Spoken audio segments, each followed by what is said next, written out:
Good morning, everybody, and welcome.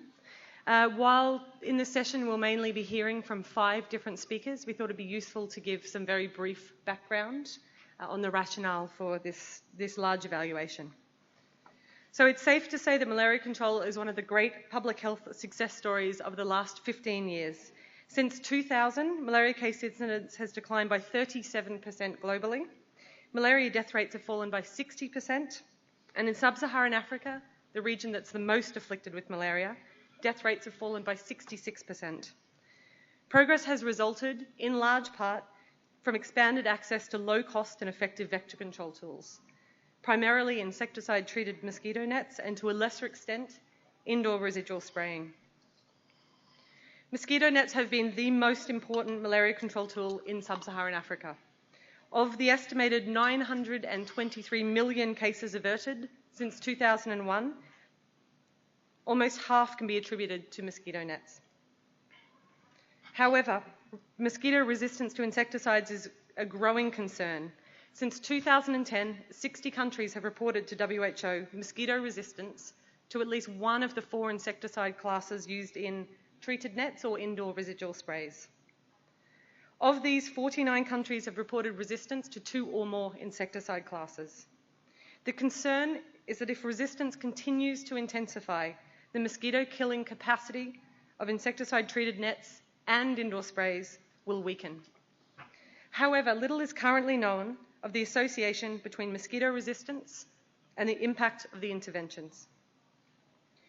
To address this dearth of information, in 2009, a large multi-country study commenced with the primary objectives to, firstly, assess trends in insecticide resistance status and underlying mechanisms in main malaria vector species in response to different interventions, and secondly, to determine the impact of insecticide resistance in malaria vectors on the protective effectiveness of nets and sprays, and therefore on malaria disease burden.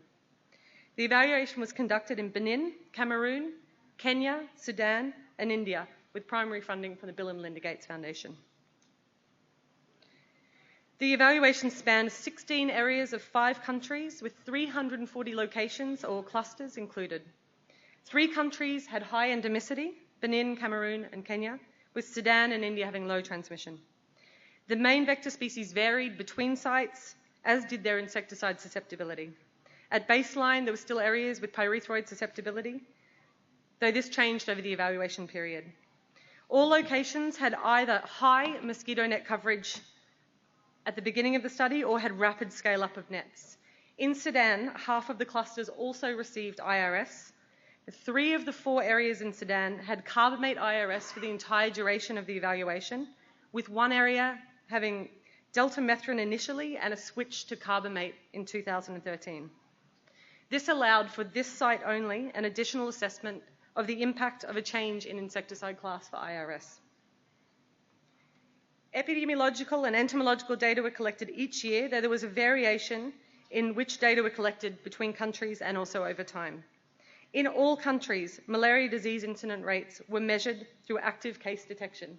In all countries, prevalence of infection was measured periodically through cross-sectional surveys. These 2 main epidemiological endpoints will be the focus of the presentations that you'll hear today, along with the insecticide susceptibility data.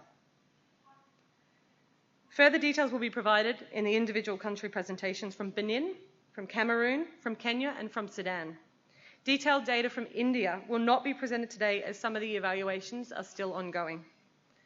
After the 4 country presentations, Dr. Kleinschmidt will present a global assessment of data from across all of the evaluation countries.